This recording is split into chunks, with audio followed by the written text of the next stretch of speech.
One. And we are live. And thank you to everybody that's going to tune in to this beautiful live discussion we have today. I'm Bev G Star, a local artist and workshop host, and also the creator of Humans of Weston, where I've chosen to blog about the wonderful humans of Weston, shine light on them and find a little bit more about their life. And today I'm joined by the no doubt beautiful Sharon. Hi, Sharon. Oh, hello, Beth. How are you? So well, mate. And I'm chuffed that you're here, to be honest with you. And for those of you that are tuning in, I'm interviewing or talking to Sharon about what it's like to be a carer in the community. Now, Sharon, let's get moving forward and let's start asking you, can you describe in your best words what a carer is to you? A carer is someone who's really there for anyone who needs help. I think we are all carers in our own right. We have children, elderly parents, or even just caring about friends and people in the community. That's how I really would define a carer. There are just so many different avenues and sort of descriptions of what a carer is. And each of us, have something individual we do, I think, that you can class as care for someone else. Beautifully put. I think that the description was lovely, and no doubt that is your personality untold. So here we go. Who do you care for, Sharon? What's your role? I am a parent of an adult son who has autism and a learning disability. So this really does take up, say, my life at the moment.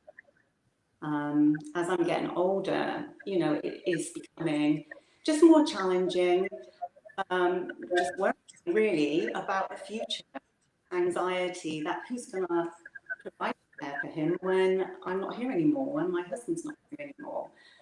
So really, we are really trying to plan the future, and it's scary. It really is. Where that are my typical children, they're all independent. They've all got their own lives.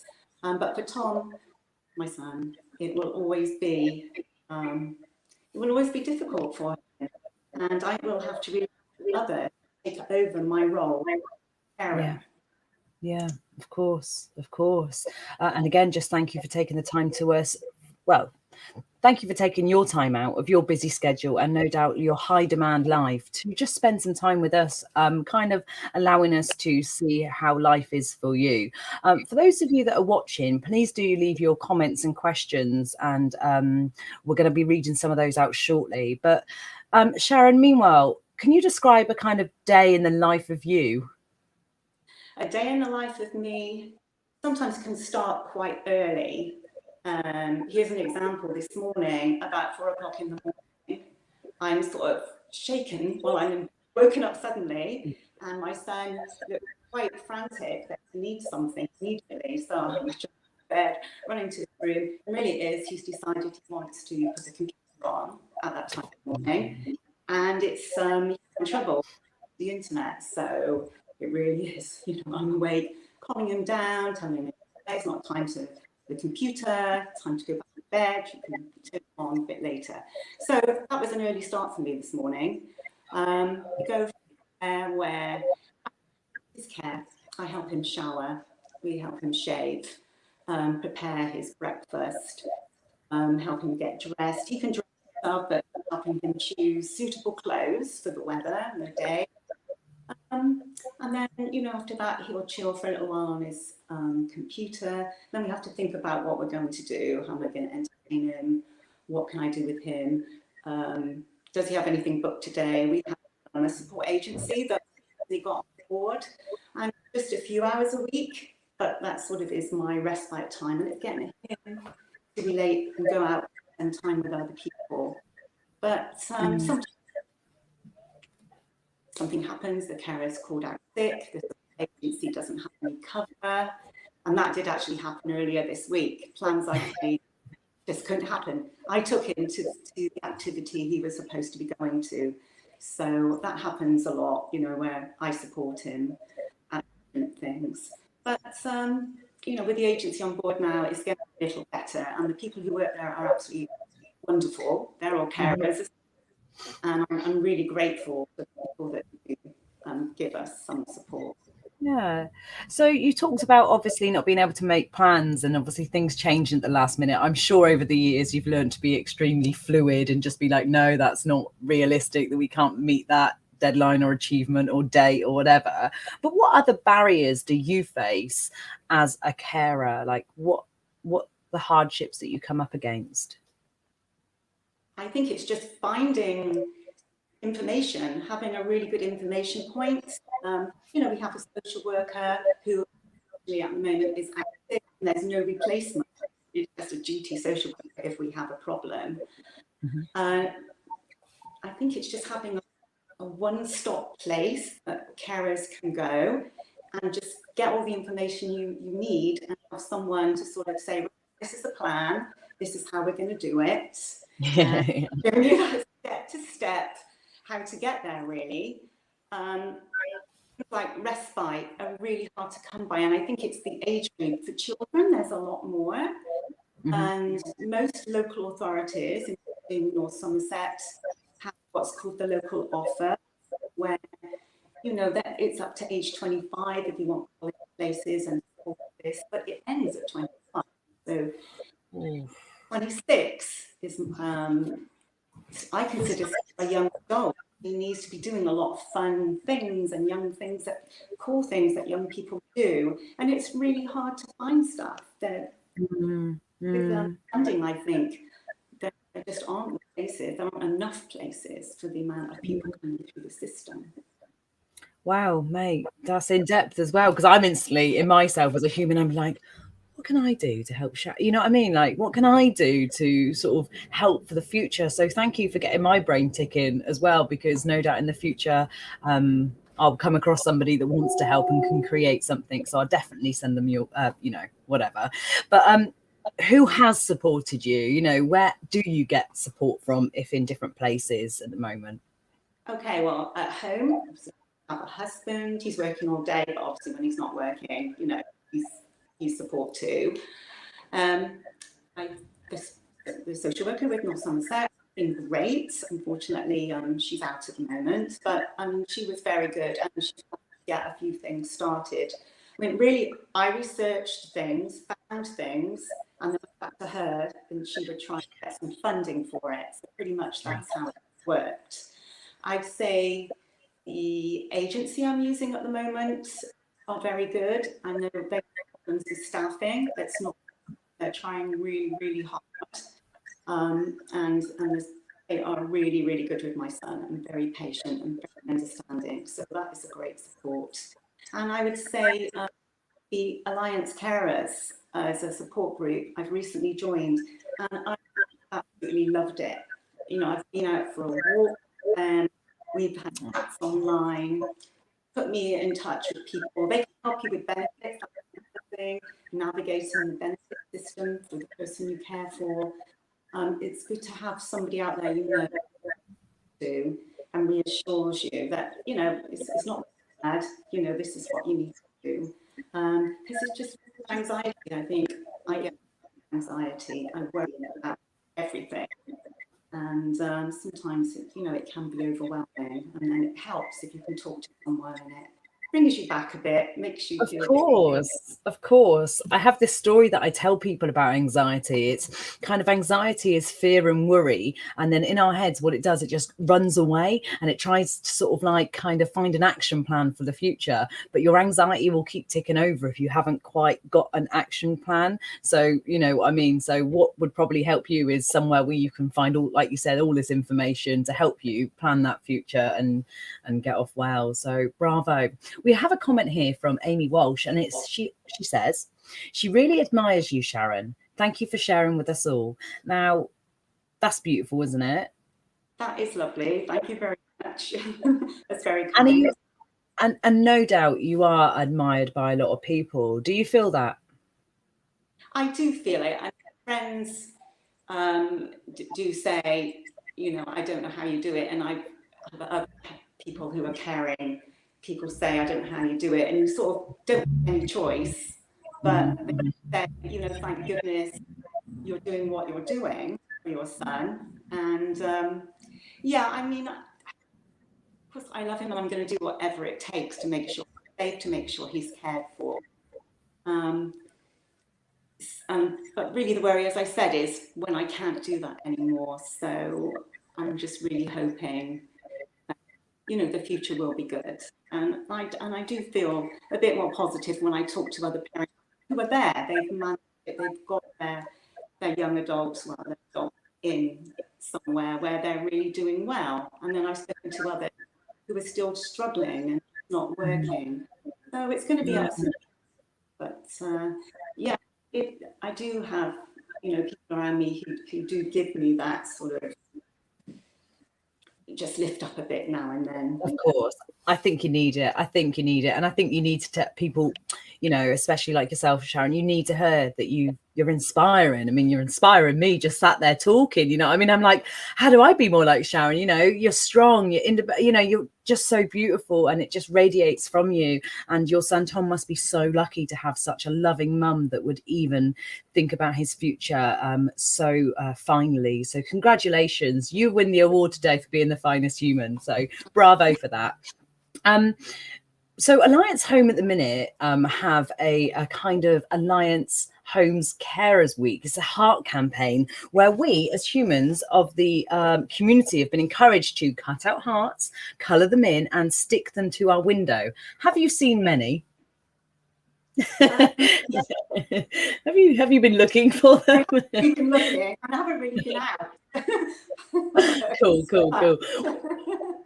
Well, here's a kind of lead for the humans that are watching these videos today. We want you to get involved in this campaign, and we want you to cut and decorate stars, hearts, and we want you to put them in your windows so we all together can raise awareness of what the wonderful people like Sharon are doing, unpaid and sometimes very unacknowledged in the community.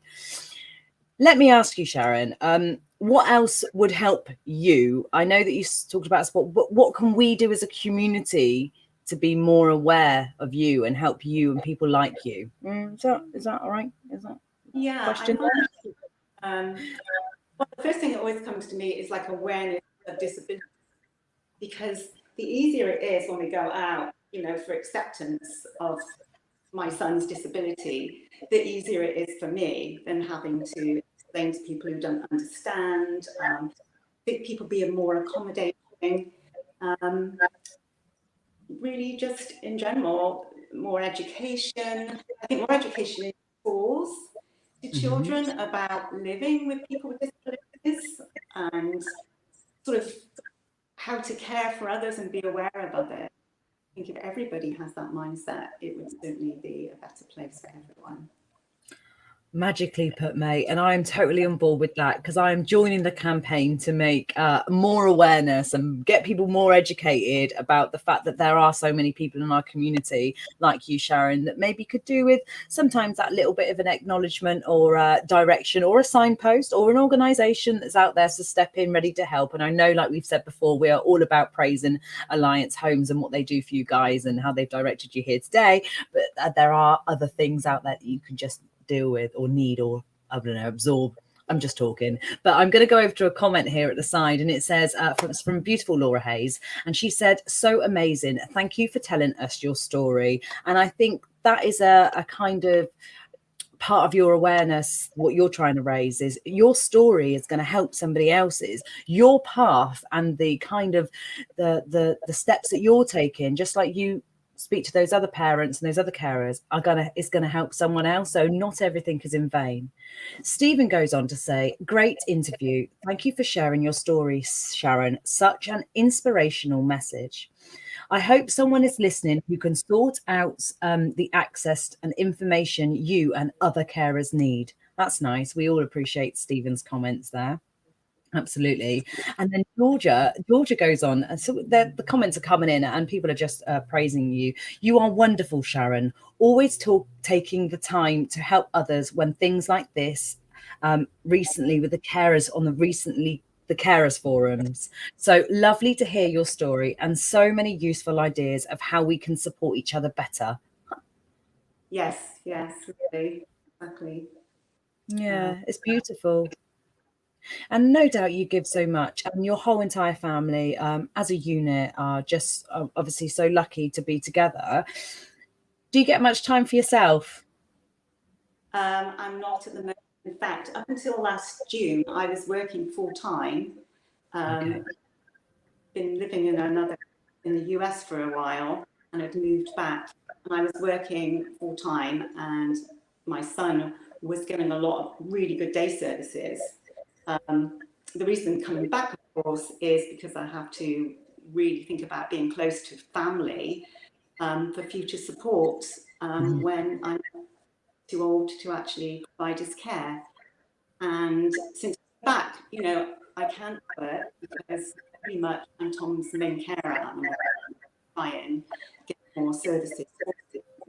I really would, there are things out there I do, join classes, volunteer. My job before was full time as a behaviour therapist working with children with autism. That's what I did. So I wouldn't mind actually volunteering at one of the groups or special needs.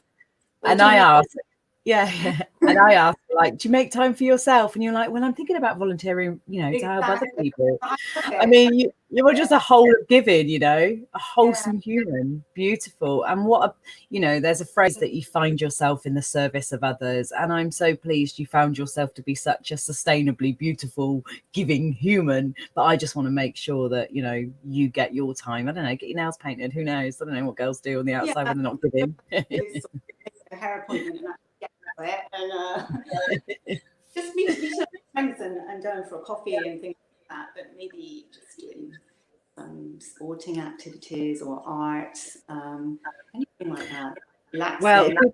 yeah, I was gonna say, good news is I run art workshops, so maybe we can get a little group together for the carers when they can get some respite, and we'll do some creativity. So that would be really exciting.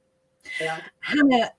Hannah's just left a comment, and she says here, it's Hannah Lewis. She says, "You are wonderful, Sharon. You are a credit to your son, and it's an absolute pleasure to know you and spend time with you during our carers groups."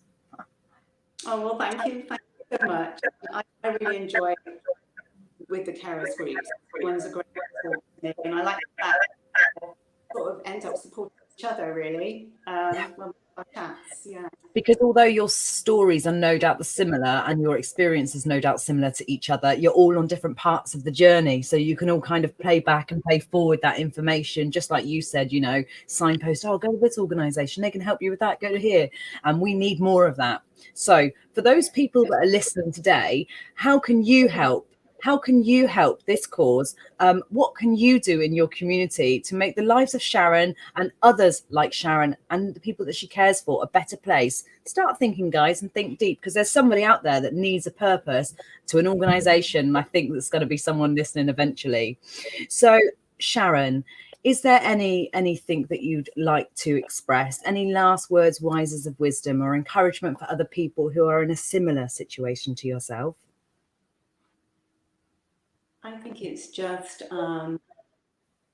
don't be scared of asking for help.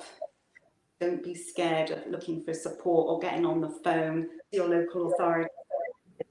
That's what you have to do. The help isn't just going to fall on your lap. You've really got to go out there and get it. Join these networking groups with these lovely people.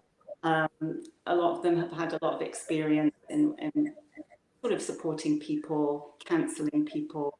And I think it's really helped me and made me just more positive about the future. I mean, I love my son, despite his disability, he's lovely. And I really will carry on doing that as long as I can. But we all need some support. And all I'm saying is just don't be frightened to go out there and ask for a little bit of help or have a chat at any time. I think the alley care is if you're struggling, it really is. Got you, mate. Thank you, Sharon, for your absolute splendid time today. I'll just finish with this last comment from Natasha James. It says, "Thank you so much for sharing your story, Sharon. You are an absolute inspiration. Thank you so much." And I'm going to confirm that. I think you're an inspiration, and your experience is going to help other people, and you're just going to continue to glow and do your best, mate, because that's all we can do in this day and age, and it is do our best. So Sharon, if you want to stay online, I'm just going to end the interview with a quick blurbs and I'll catch you after. But for those of you watching, get your hearts, get your awareness, stick them on your windows, and make sure that you are part of the cause, the crusade, to make people know that they're valued and they're also very visible in our community. I'm going to have to make the comments that keep coming in. I'm just going to have to read this one more. It's from Georgia, but it says, comment on behalf of Julie. And it says, I have been working with Sharon for a while now. She never fails to amaze me. She is an inspiration. Carers are silent heroes. Boom. I couldn't agree more. I absolutely couldn't agree more. And we are just here to raise the awareness that there's so many people like you in your community. And I'm going to ask our community of Humans of Weston and all those watching the video to help shine a light on Sharon and everything that her community does. Please share, like, and let people know about this campaign. I believe that's going to be how for now, Sharon. So how for now, brethren. I'll catch you on the other side. Thank you for your time. Bye.